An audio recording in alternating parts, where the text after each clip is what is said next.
Bonjour et bienvenue Monsieur Kémy Seba sur la chaîne YouTube d'Omerta. Aujourd'hui, nous sommes là pour parler d'actualité géopolitique et en particulier de l'Afrique avec vous.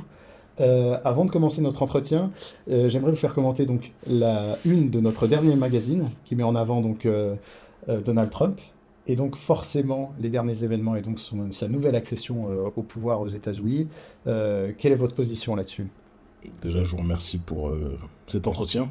Et salutations à tous les téléspectateurs et toutes les téléspectatrices, tous les internautes. Même si aujourd'hui, avec Internet, on peut brancher cela à la télévision, ce qui fait qu'on devient téléspectateur.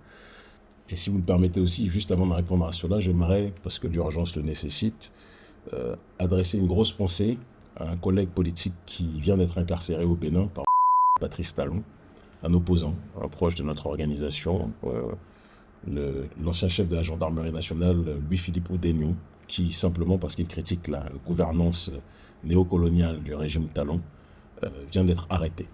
Et je pense qu'il est important que l'on puisse faire entendre cette réalité au-delà des frontières du Bénin, parce que quand ça reste incarcéré au Bénin, c'est ce qui bénéficie aux puissants du pays, qu'est Patrice Talon.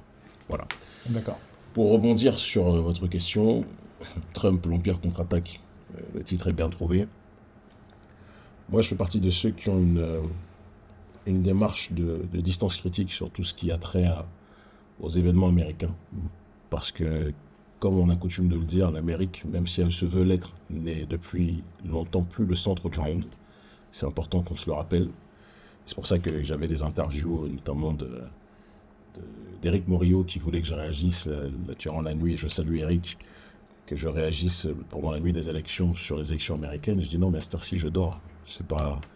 C'est pas mon centre de gravité, mais une fois qu'on a dit cela, moi je pense que Trump est un problème, est un bug dans la matrice du néolibéralisme sociétal, parce qu'on a toujours tendance à parler du néolibéralisme économique, mais moi j'essaie de voir les choses de manière globale.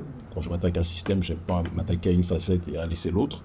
Donc sur le terrain du néolibéralisme sociétal, ce que certains vont appeler le progressisme dégénéré, d'autres vont appeler avec leur terme à eux le wokisme, qui veut tout dire et rien dire en réalité.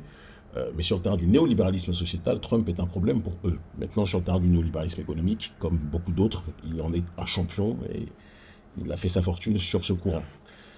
Est-ce qu'il sera une chance pour le monde? Moi, je ne le crois pas.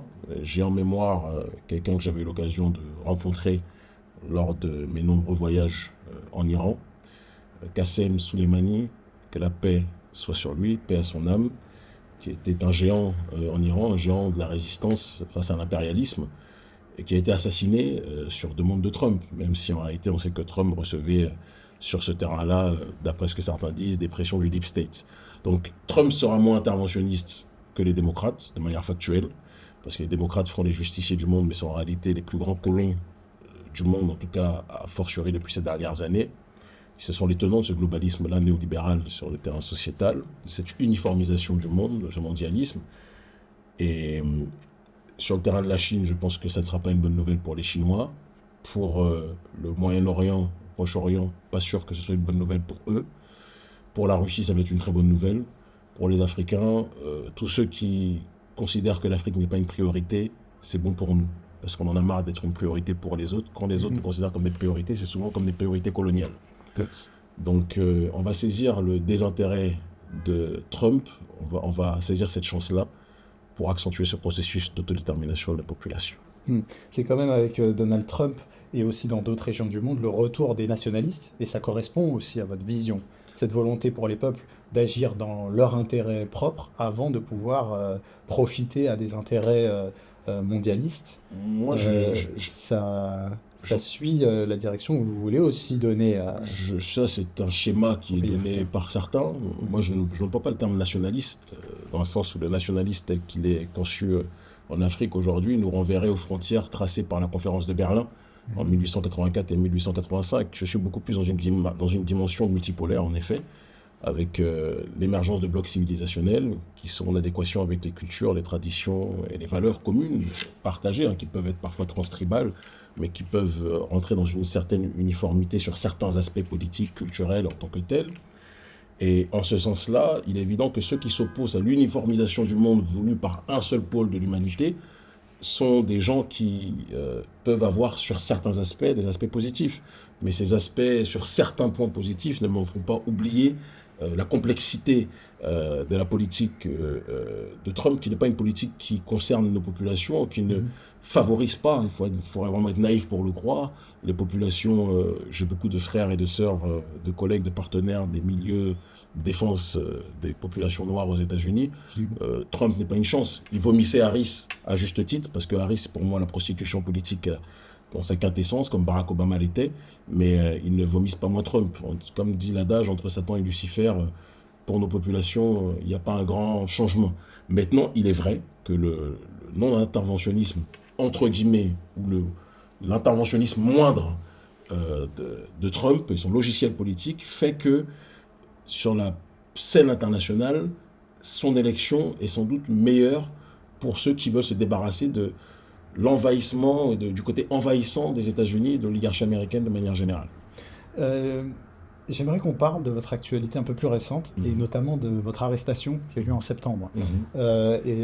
Cet interrogatoire avec les services de renseignement français et le fait que vous soyez ciblé comme une menace pour les intérêts de l'État français.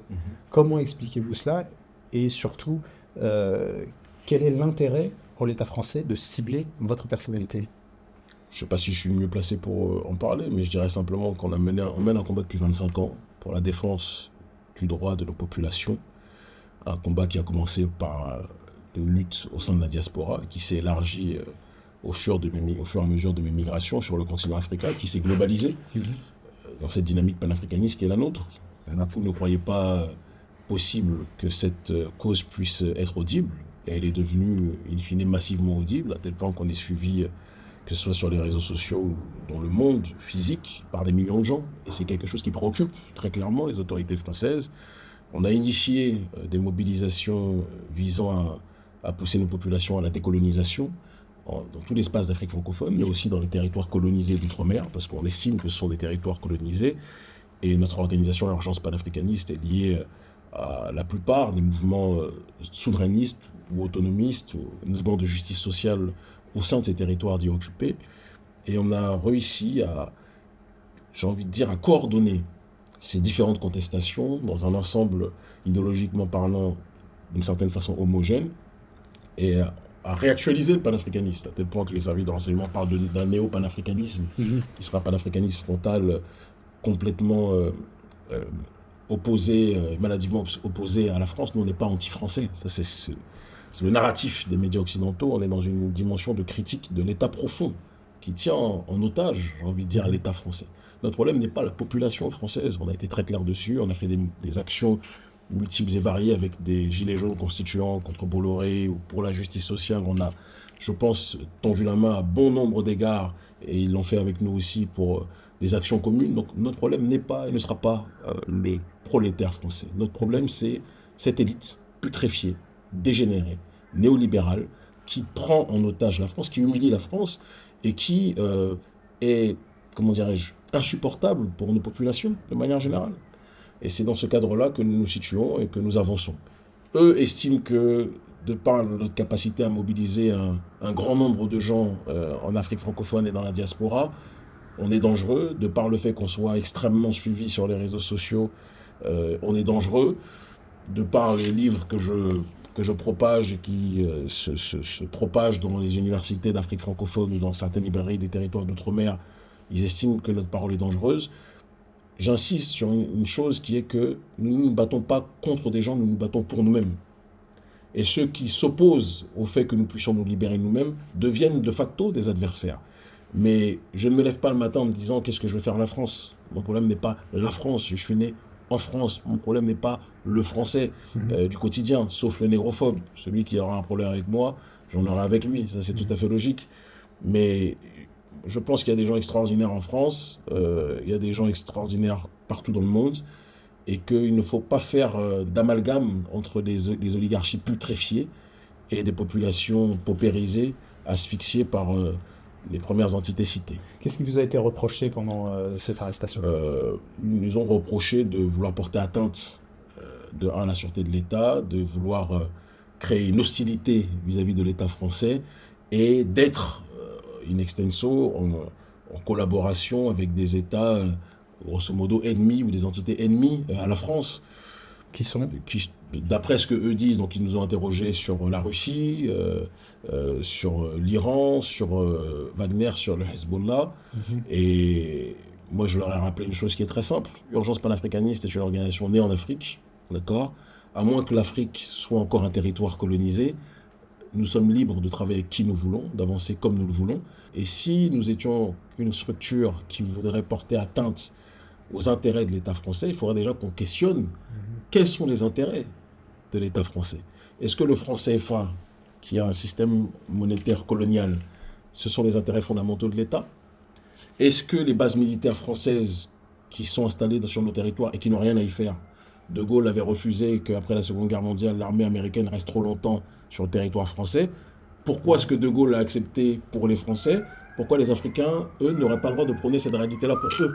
Est-ce que c'est un souverainisme à géométrie variable? C'est une question que l'on peut se poser. Donc, est-ce que les intérêts fondamentaux de l'État, c'est dire que, oui, les bases militaires françaises doivent rester en Afrique, près de là où il y a l'accès aux ressources, ou à d'autres endroits? Je ne le pense pas. Donc, quand ils me posaient ces questions, les gens des services secrets, je leur répondais de la manière la plus simple. Définissons déjà c'est quoi que vous appelez les intérêts fondamentaux de l'État. Nous luttons contre le colonialisme. Si vous estimez que le néocolonialisme, c'est les intérêts fondamentaux de l'État, c'est sûr qu'on ne va pas être d'accord. Et on ne va pas être ensemble. Et on risque en effet d'être des ennemis. Mes ennemis sont ceux qui se rangent derrière ces intérêts néocoloniaux-là en tant que tels. Et à partir de ce moment-là, on avance et on y voit beaucoup plus clair. Vous avez aussi beaucoup de critiques sur la proximité, dont vous le disiez, que vous pouvez avoir avec la Russie, et notamment émanant de qui?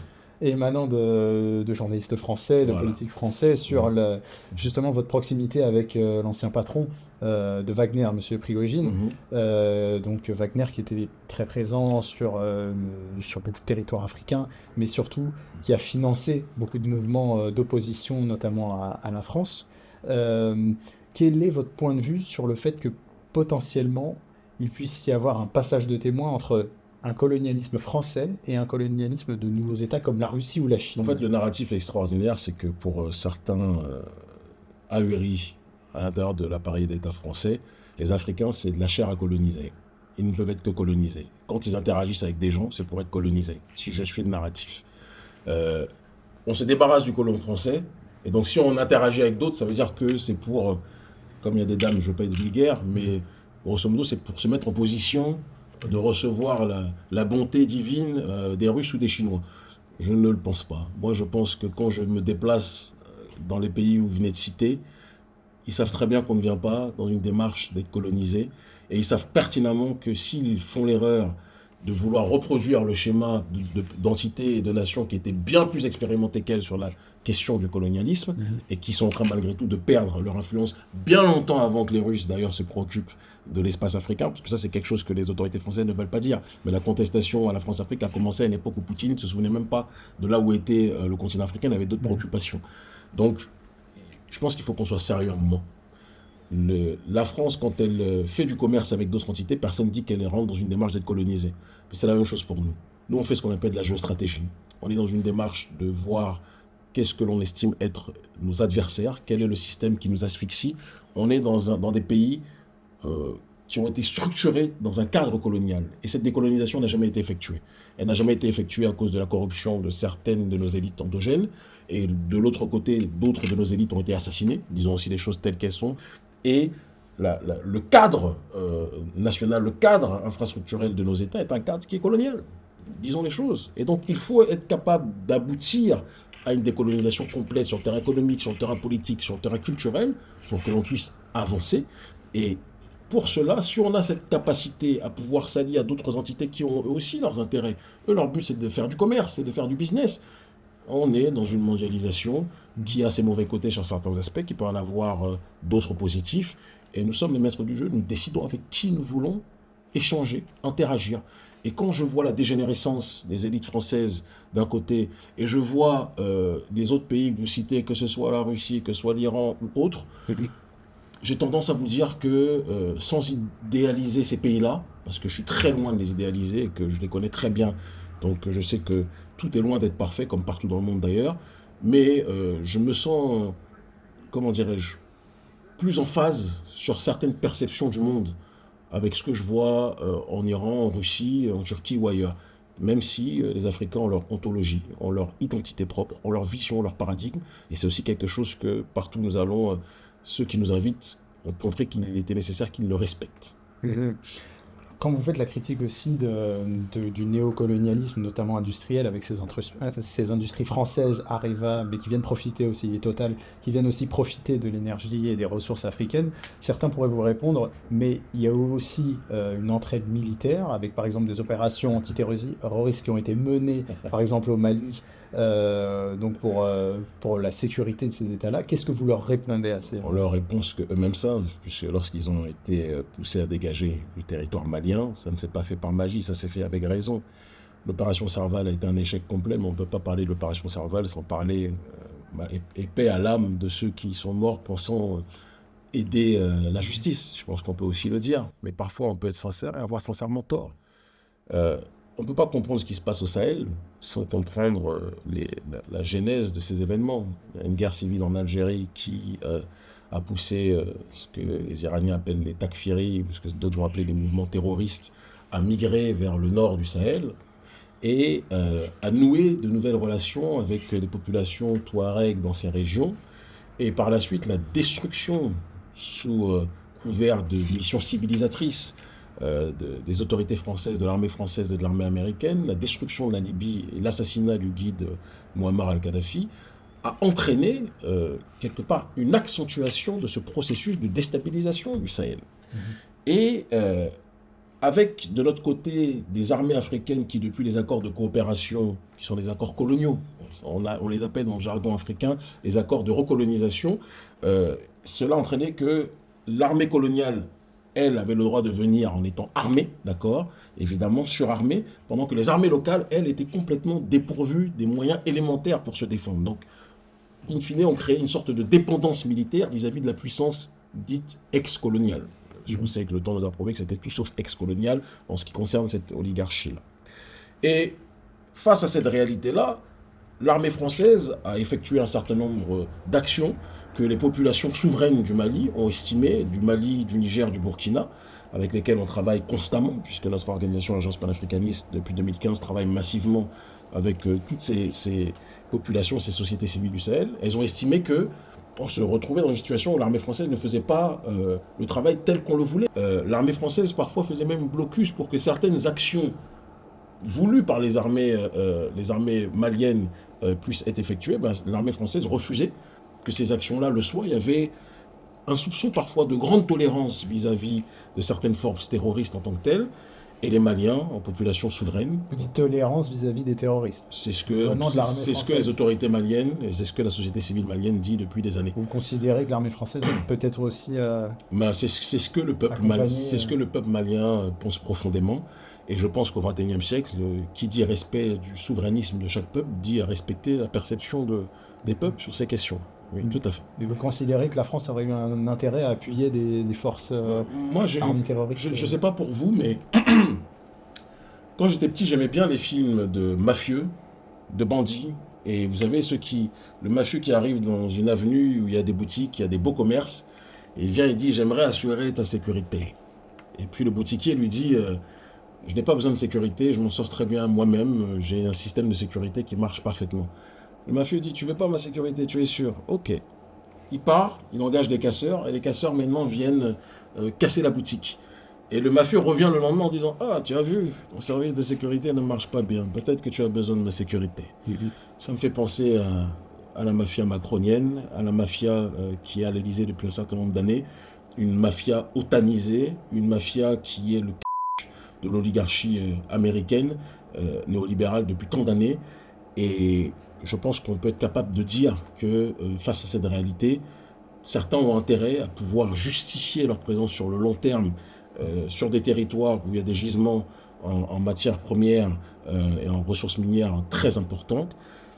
Et beaucoup de gens ont estimé qu'il était temps que la France, du moins l'élite française et l'armée française partent. Et je pense que c'est de bonne guerre. C'est aussi de cette manière qu'on a vu naître progressivement un retour au premier plan des armées africaines dans certains pays comme le Mali, Burkina Faso, Niger. C'est des putschs où ils ont repris le pouvoir. On a assisté à un Euh, putsch aussi en France il n'y a pas longtemps, où la France a voté, la population française a voté pour leur nouveau front, je ne sais pas comment vous l'appelez, populaire. mhm. Et je crois que Macron n'a pas On a mis décidé. un gars du Front populaire en Premier ministre. Mhm. Donc, comme quoi, les putschs sont une valeur universelle.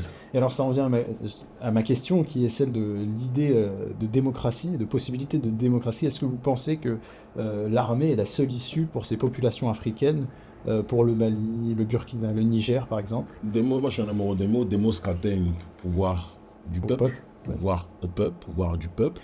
Et par rapport à cette réalité-là, le pouvoir du peuple s'exprime de différentes façons. Et je pense qu'on doit être capable aussi de l'entendre, de Mhm. l'accepter, de l'écrire. Il se trouve que dans nos sociétés colonisées, néocolonisées, on est dans une démarche où le processus électoral et euh, le système démocratique tel on le connaît est une illusion. C'est une illusion de l'esprit, c'est une illusion d'optique. Mhm. Et aujourd'hui, pour être élu, avant d'aller aux élections, vous devez déjà passer par l'occidentale sélection. Si vous n'êtes pas validé à Paris ou dans les chancelleries d'Occident, vous avez toutes les chances de ne pas pouvoir accéder par la suite aux élections dans nos pays. Parce que nos élections sont issues de cette, comment dirais-je, uniformisation du monde voulue par l'oligarchie occidentale qui place à la tête d'un certain nombre d'États des gens qui vont dans le sens de ses intérêts. Et donc, dans nos pays, dans le cadre électoral strict, vous ne pouvez pas arriver aux élections sans passer par la validation de l'Occident. Or, ceux qui veulent se débarrasser de cette influence occidentale n'ont aucune chance d'arriver au pouvoir, même s'ils sont parfois, et très souvent c'est le cas, plus populaires au sein de l'opinion publique Mhm. que les entités qui sont sélectionnées et cooptées d'abord par l'Occident. Je prends un exemple simple. Vous pensez que Thomas Sankara aurait été président si, durant cette période que certains disent post-coloniale, que j'appelle néocoloniale, il devait passer par le système électoral? Il n'aurait pas été. Tout le monde le sait. Et c'est pour ça qu'il a été obligé de faire un coup d'État. Kadhafi aurait-il été le guide de la Jamaria s'il avait dû passer par des élections? Je n'en suis pas certain. On vit dans des systèmes, bon, la Libye est un cas un peu différent, j'en Mhm. conviens, mais on vit dans des systèmes où, sauf exception, et même les exceptions méritent d'être étudiées avec profondeur. Il y a le cas du Sénégal où on nous dit oui, mais il y a la démocratie libérale qui marche aussi, on le voit avec le Sénégal. Il y a eu un certain nombre de choses qui ont fait que Bassirou Diomaye Faye et Ousmane Sonko ont pu passer. Malgré leur popularité bien supérieure à celle du camp d'en face, Mhm. s'il n'y avait pas eu à un moment donné un certain nombre de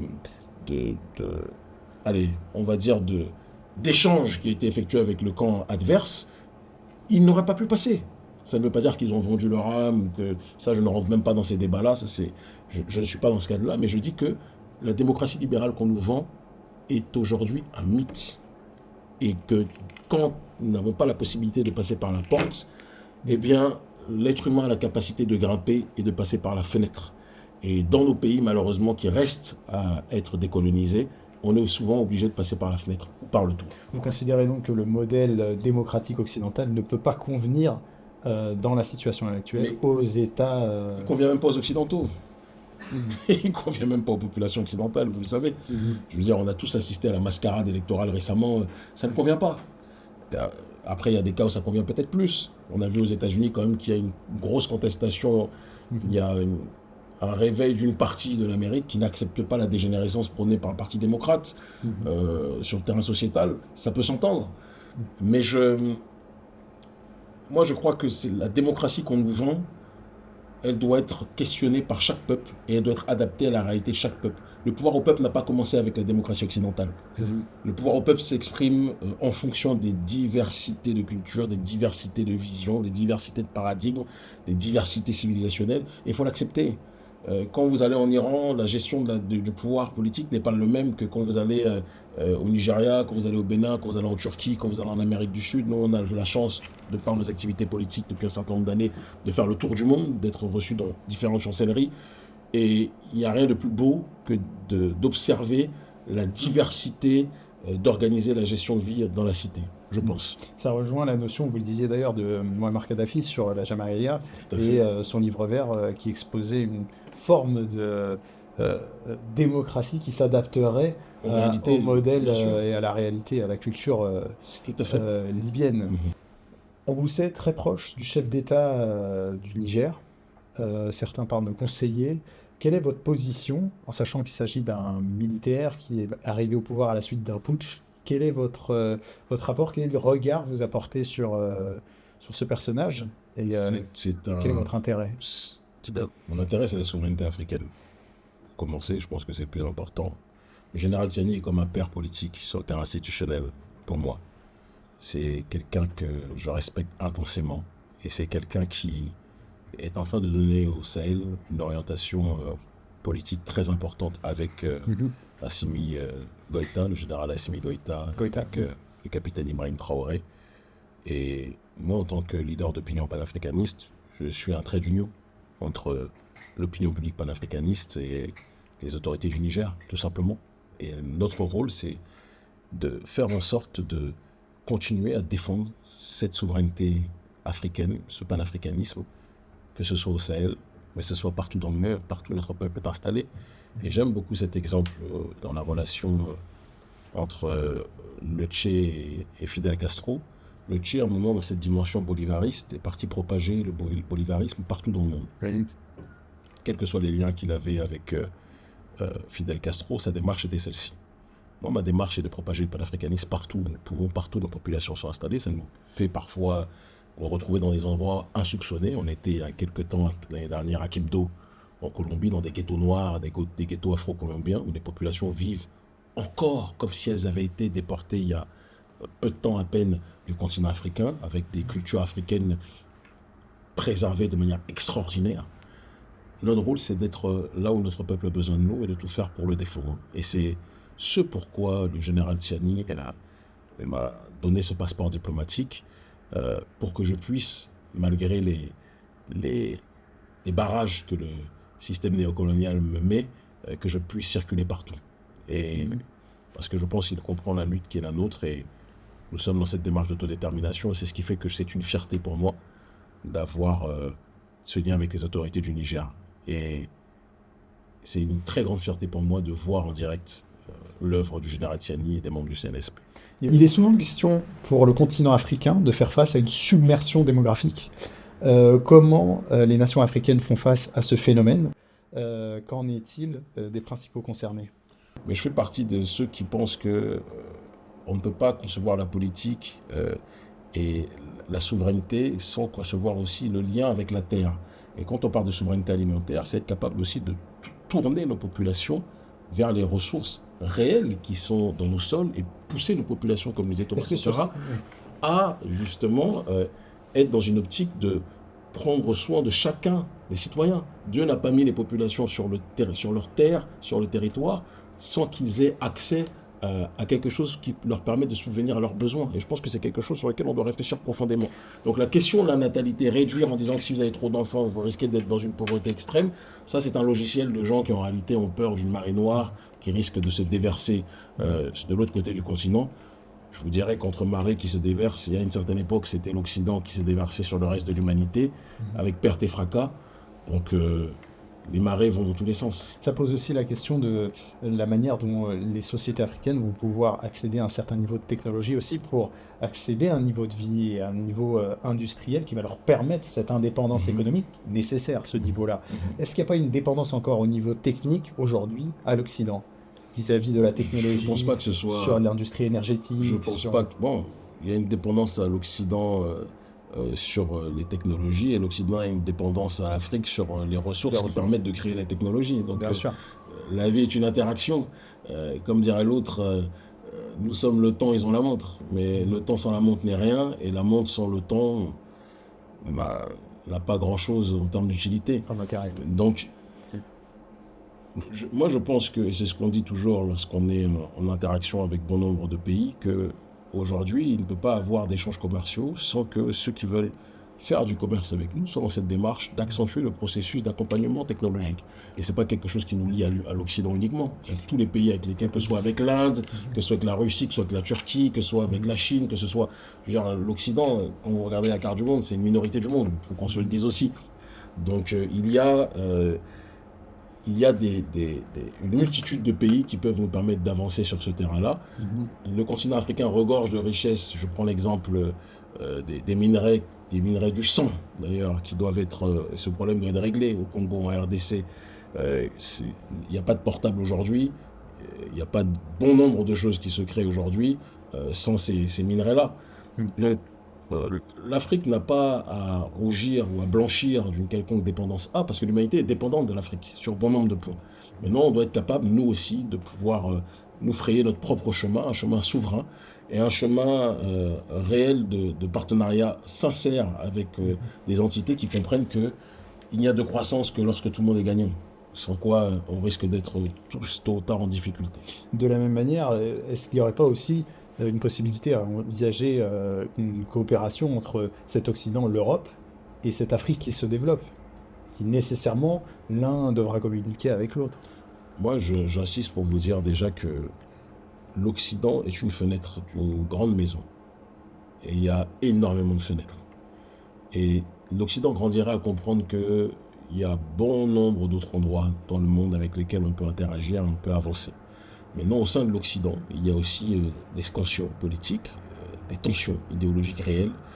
Et j'en veux pour preuve, je veux dire, on était il y a quelques jours du côté de Podemos, en Espagne, reçu au Parlement espagnol. Podemos n'est pas Vox, le parti d'extrême droite espagnol en tant que tel, n'est pas le parti que moi je réprouve idéologiquement en tant que tel. Ça ne veut pas dire que je suis d'accord avec tout. Je suis d'accord sur tout avec Podemos, mais sur le terrain de la critique du néolibéralisme économique et de la lutte des classes, c'est un parti avec lequel notre organisation est fondamentalement en collusion et dans une logique de vouloir avancer de manière fraternelle ensemble. Donc, quand on parle de manière schématique de l'Occident, on a tendance à croire que c'est un bloc monolithique, alors qu'au sein de l'Occident, il y a des débats, il y a des querelles, et donc je pense qu'il faut qu'on comprenne aussi que l'Occident doit se décoloniser. Parce que ces élites, qui sont malheureusement beaucoup trop souvent des élites apatrides financières, qui n'ont que pour religion et pour nationalité le dollar, parfois l'euro ou le shekel, ont d'autres préoccupations que le sort des populations européennes. Je pense qu'on peut le dire aussi avec une très grande simplicité. Et donc, pour ce qui est de l'Afrique, est-ce que l'Afrique doit envisager une interaction commerciale, économique avec l'Occident? On a une ère aujourd'hui où je pense qu'il faut qu'on puisse envisager d'autres interactions avec d'autres parties du monde. C'est ce que notre organisation fait de manière intense aujourd'hui et depuis un certain nombre d'années. Et il n'y a que dans ce cadre-là que l'on pourra, je pense, réellement avancer. Voilà. Maintenant, l'Occident, c'est comme un vieux couple. Hein. Quand votre conjoint vous bat, votre conjointe vous bat pendant des années, il est important que la séparation puisse être effectuée réellement. Et une fois qu'elle est effectuée, vous avez un regard nouveau sur les choses, sur un bon nombre de points. Et en ce qui concerne l'élite occidentale, moi j'ai bon espoir qu'un jour, des gens avec lesquels on est très proche idéologiquement et politiquement, des gens en France comme Juan Branco par exemple, puissent accéder, je le souhaite vraiment, à des responsabilités politiques. Et en ce sens-là, bien sûr qu'il y aura des partenariats réels qui pourront se faire dans un autre ordre d'idée avec le continent africain. L'Afrique n'est pas anti-occidentale. L'Afrique est anti-dégénérescence telle que promue par l'élite occidentale aujourd'hui. Je pense que c'est très important pour nous comprendre. C'est intéressant ce que vous dites, parce que vous êtes un petit peu, vous mettez en avant donc le patriotisme africain, l'idée d'identité, mais en même temps, dans certaines interviews, vous reprochez peut-être à certains partis comme le RN leur identité, leur manière d'être. Est-ce qu'à un moment donné, il n'y a pas un double standard d'autoriser à certains? Je pense qu'il y a une confusion des genres, parce que la différence entre le patriotisme, et encore c'est vous qui avez employé ce terme, j'ai employé ni nationaliste ni patriotisme, c'est vous qui en êtes très féru pour l'instant. Ce sont en tout cas des partis qui se revendiquent pour le RN. La différence c'est que nous on s'attaque à des entités qui nous colonisent. On s'attaque au néolibéralisme économique et on s'attaque au néolibéralisme sociétal. C'est très important qu'on le dise. Les partis dont vous parlez aujourd'hui sont tous les caniches de l'élite financière apatride. Il faut qu'on se le dise très clairement. Et ils s'attaquent à la migration visible, d'accord, aux minorités visibles, mais ils ne s'attaquent pas aux entités qui contrôlent leur État, d'accord, qui font la pluie et le beau temps à la tête de leur État, qui leur disent quoi faire au dîner annuel de telles structures que je ne citerai pas, et devant lesquelles ils se clashent comme des caniches. Ça, ils ne les attaquent jamais. C'est beaucoup plus facile d'attaquer les Arabes ou d'attaquer les Noirs que d'attaquer ces gens-là qui sont à la tête de cet État. Donc ce sont des patriotes de pacotille, et nous sommes des patriotes, entre guillemets, je dirais même des défenseurs de nos peuples conséquents. C'est la seule différence entre eux et nous, et c'est une différence de fond. Eux, ils s'attaquent aux conséquences, nous, on s'attaque aux causes. On ne peut pas nous mettre sur le même pied d'égalité. Nous sommes des structures qui nous battons contre la colonisation, et eux sont des structures qui se battent contre le fruit de cette colonisation, de ce pillage des ressources, d'accord. Ils s'attaquent jamais à ceux qui sont à la racine de ce dumping social. Ça ne les intéresse pas. C'est trop facile de s'attaquer à ceux qui sont le fruit de ce pillage que de s'attaquer à ceux qui sont la cause de ce pillage. Tout le monde voudrait être dans son pays. Tout le monde voudrait être sur son territoire. Mais quand la migration des ressources minières ne dérange pas, il faut se questionner de savoir pourquoi la migration de ceux qui sont les détenteurs naturels de ces ressources minières les dérange. Et le problème de structures comme ceux que vous dites, c'est-à-dire les je vais dire FN, les RN, Marie, ou les Reconquista de lui-même qui est un fruit de...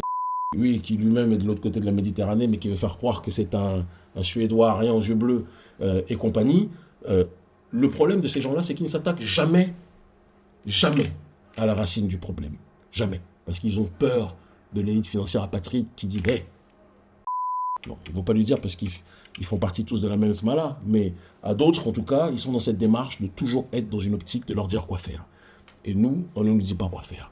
Et leur vrai problème avec nous, c'est que l'audience que l'on a aujourd'hui et la transversalité de notre lutte fait qu'on n'est pas incarcérable dans une seule contrée, même si je ne cache pas mes objectifs politiques pour le Bénin, dans une dynamique toujours globale en réalité, d'accord, dans l'optique panafricaniste, mais on est autant audible au Mali, au Niger, au Burkina, au Bénin, à d'autres endroits, dans les territoires d'outre-mer, dans la diaspora en Occident, ou en Afrique centrale, c'est quelque chose qui leur pose problème, et nous les comprenons.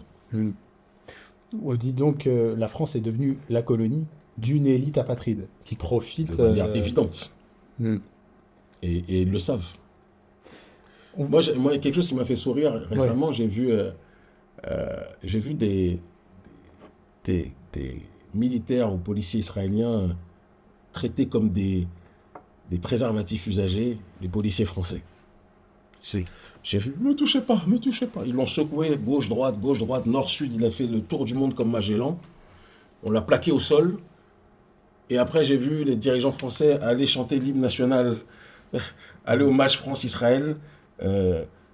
Limite, on a l'impression que c'est des patriotes israéliens, si tant est qu'Israël soit une patrie et non pas un territoire occupé aujourd'hui. Bon, on peut se questionner sur tout ça. Moi, en tout cas, on ne me la fera pas. Vous me permettez la transition sur ce qui se passe au Moyen-Orient et aussi le fait que vous vous ayez reproché votre proximité avec l'Iran et le Hezbollah.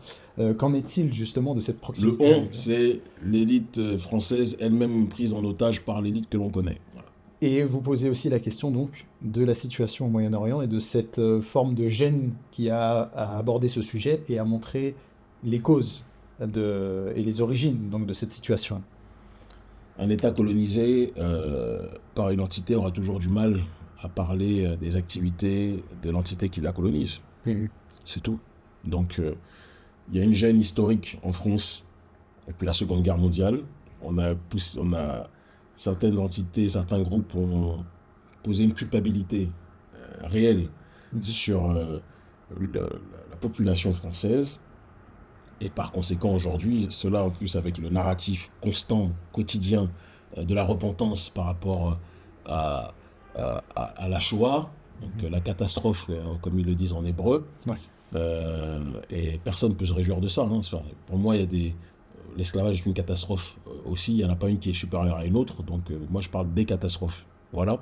Mais moi, je ne fais pas partie de ceux qui disent... La catastrophe, la Shoah n'a pas existé, la Shoah, on doit tourner ça en dérision. Je ne me rentre pas dans cette catégorie. Pas de compétition victimaire. Pas de compétition victimaire, mais on ne va pas m'imposer un drame humain comme étant supérieur à celui que mes semblables ont vécu. Ça ne va jamais se passer chez moi. Ça, c'est sûr. Il y a eu récemment l'expulsion de l'ambassade française du Niger. On le sait, on était sur le terrain. Comment expliquez-vous cette situation et est-ce que c'est nécessaire d'arriver à un tel niveau Il faut, qu'on de se- rupture. il faut demander à Macron est-ce que c'était nécessaire d'en arriver là. C'est Macron qui s'est comporté Pour d'une vous, il est façon anorme, mais responsable. bien sûr. Un dirigeant plus raisonnable n'aurait pas fait le forcing que Macron a fait. Macron a voulu faire attaquer le Niger en convoquant le président de mon pays, Patrice Talon, et les autres CEDEAO en leur disant il faut attaquer le Niger. Et c'est parce que nous avons mobilisé l'opinion publique africaine de manière massive et spectaculaire. Et d'ailleurs, c'est à ce moment-là précis que les autorités françaises, notamment sous l'égide de Cédric Debon, ont pris leurs responsabilités pour enclencher la procédure visant à me déchoir de la nationalité française. Parce qu'ils ont vu ce qu'on faisait, ils ont dit non, lui on ne peut pas le laisser. On a, de manière massive et extraordinaire dans toute l'Afrique francophone, mobilisé l'opinion publique pour qu'on fasse barrage contre cela. Et je pense que c'est ce qui nous a encore plus rapprochés avec les autorités du Niger en tant que telles. Il faut qu'on puisse le dire. Donc, je pense que si on avait eu du côté de la France un interlocuteur plus raisonnable, plus rationnel, et moins paternaliste, et moins néocolonialiste, jamais on n'aurait été à d'autres extrémités. Il serait parti de toute façon. Regardez, les Américains sont partis, ça ne s'est pas fait dans ces conditions-là. Mais l'armée américaine est partie. Ça s'est fait intelligemment, en toute intelligence. Ça ne veut pas dire qu'ils étaient contents, mais ça s'est fait. Mais l'autre, il reste, on lui dit de partir, il reste jusqu'à ce qu'on les prive de pain au chocolat. À un moment donné, les responsables, c'est pas de notre côté. Si la population française avait des dirigeants qui avaient la compréhension de la chose de l'État, qui avaient la compréhension de l'honneur de l'État, jamais un dirigeant français n'aurait accepté de faire le forcing de cette façon quand d'autres vous disent de partir. Moi, si on me dit de partir, on me dit de partir. Je vais aller plus loin. Vous dites que les autorités françaises ne travaillent pas, ne travaillent pas dans l'intérêt des populations africaines. Est-ce qu'elles travaillent dans l'intérêt justement donc des Français? Clairement pas. Ça, je l'ai déjà dit, je l'ai toujours dit. Elles ne travaillent pas dans l'intérêt des Français. Et il n'y a rien de plus dramatique qu'il y ait une confusion entre la population française et cette politique de l'oligarchie française. Je pense que c'est une très grosse erreur. Oui. Mais que les Africains ne font pas. Les Africains ne sont pas naïfs. Ils ne se disent pas, ils voient dans la rue un Français. Un Français, non, c'est pas ça. Le regard de la population africaine, c'est de se dire que la politique catastrophique et coloniale de la France en Afrique au XXIe siècle, ça suffit. On est, nous, leur terminus. Je le dis toujours, nous sommes le terminus de cette politique-là méprisante, cette politique arrogante, de cette politique france-africaine, et Otano-France africaine. Et une nouvelle voie est en train d'émerger, une voie de multipolarité, au sein de laquelle l'Afrique aura, en termes de centre de gravité, une grande responsabilité. On vous a souvent reproché vos liens avec l'Iran et en particulier Toujours contextualiser le on. Oui. Parce que le on n'est pas universel. Certains politiques et journalistes vous reprochent justement votre proximité avec l'Iran. Certains journalistes français, et le Hezbollah, israéliens, américains. À quoi est dû ce reproche et est-ce que c'est fondé? Est-ce qu'il y a véritablement une... Vous savez, je suis tombé il y a quelque temps sur un article papier toilette du journal Libération. Je demande qu'est-ce qui est libéré chez eux, où on me traitait de suprémaciste, antisémite ou je ne sais trop quoi. Et puis je me suis rappelé quand j'étais petit, mon père me parlait beaucoup de ce journal, et il parlait en bien de ce journal, Libération, Le Monde, etc. Et en vieillissant, je me rends compte que soit le journal que mon père voyait n'est plus le même qu'aujourd'hui, c'est possible, soit depuis le départ c'était une banane. Mais quand on creuse et qu'on se rend compte que le directeur de publication de Libération, c'est Dov Alfond, ancien membre des services militaires israéliens, je pense qu'on a, en termes d'information, un cadrage idéologique très précis en ce qui concerne la manière de cibler leurs adversaires. Et donc, qu'ils me qualifient de je ne sais trop quoi parce que je ne vais pas dans le cadre de leur agenda, ils me voient, je n'étais pas destiné à finir leader d'opinion panafricaniste, proche des autorités au Sahel, et peut-être futur candidat à une échéance électorale au Bénin, peut-être. J'étais destiné pour eux à être footballeur, rappeur, basketteur, boxeur ou autre. Ben non, on a décidé d'être autre chose, de penser par nous-mêmes. Et je le dis, je le répète, mon problème ne sera jamais les autres peuples, sauf si on ne me respecte pas au sein de ce peuple-là. Mon problème, ce sont les élites putréfiées d'Occident et leur caniche cooptée d'Afrique, d'accord, ce sont les deux facettes d'une pièce qui va être brisée. Et on est en cours de briser cette pièce-là actuellement, très clairement. En près de 15 ans, voire plus 25 ans. 25 ans, pardon, d'activisme, vous avez évolué. Est-ce que vous avez évolué sur la notion de suprématisme noir? Vous pouvez me donner une illustration de ce que vous appelez Est-ce que- suprémacisme, outre que ce que Libération BFM Bien- dit? Non, mais bien sûr, parce que c'est une Parce notion que c'est importante. c'est l'étiquette qu'on nous donne, mais j'ai jamais compris le... Est-ce que cette position vous met en position de personnalité qui met en avant plus une ethnie ou une origine plutôt Ah, que... mais je me bats pour mon peuple, j'ai le droit. Voilà. Pourquoi quand les autres se battent pour leur peuple, vous dites pas qu'ils sont suprémacistes? Moi, on a eu beaucoup de rencontres. Bon, avec le ministre des Affaires étrangères, excusez-moi, avec le ministre des Affaires étrangères du Hezbollah, le chargé des relations internationales du Hezbollah. J'ai beaucoup été touché par son amour de son peuple et son amour de la justice. Est-ce que c'est un suprémaciste parce qu'il se bat pour son peuple? Donald Trump, bon, c'est peut-être pas le bon exemple, mais il a dit Make America Great Again. Pourquoi vous ne dites pas que c'est un suprémaciste? Pourquoi quand l'homme noir ou la femme noire décide de se préoccuper de leurs semblables, on dit que c'est des suprémacistes? Je comprends pas. Dans les années 60, on appelait ça le pouvoir noir, Black Power. Et il y a eu un glissement sémantique, peut-être c'est la traduction, de pouvoir noir, c'est devenu suprémacisme noir. On veut l'autodétermination de nos semblables, et c'est la même chose en 2024 pour moi que ça l'était en 1999. Donc, si c'est ça que vous appelez évolution, je suis désolé de vous dire que je n'ai pas évolué, et que je n'ai jamais été autant déterminé à ce que mes semblables, qui sont installés, puissent être dans une démarche de s'auto-déterminer. C'est très important pour lui. Maintenant, est-ce que mon regard est aussi est uniquement incarcéré dans le giron des conflits interidentitaires?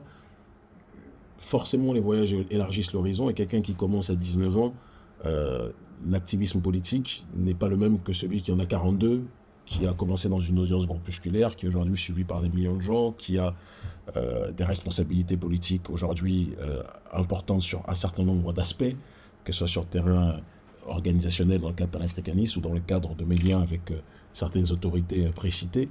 Il est évident que je ne peux pas avoir le même regard que le jeune plein de fougue de 19 ans. Aujourd'hui, j'ai tendance à avoir du recul sur les choses. Je ne vois pas les choses uniquement en noir et blanc. Il y a des gens qui sont blancs dont je suis beaucoup plus proche que des gens qui sont noirs et que je considère comme des adversaires. Je me sens plus proche d'un Juan Branco, militant d'extrême gauche, anti-impérialiste, que je me sens proche d'un Patrice Talon, homme noir, président de mon pays, mais qui est pour moi un politique.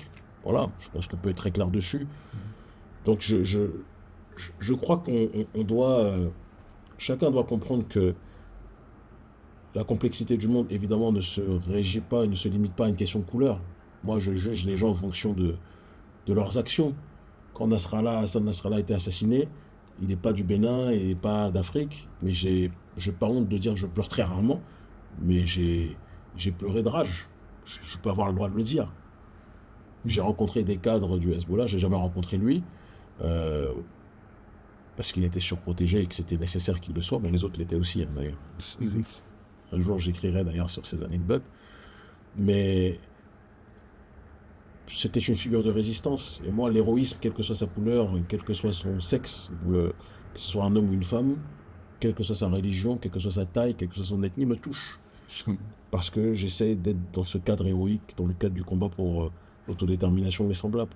Donc voilà, la dignité, elle est transraciale, elle est transidentitaire. Ça n'empêche pas que je tiens compte du réel et que l'histoire de mon peuple est particulière. Voilà. Très bien. Kémy Séba, merci beaucoup pour cet entretien. Merci.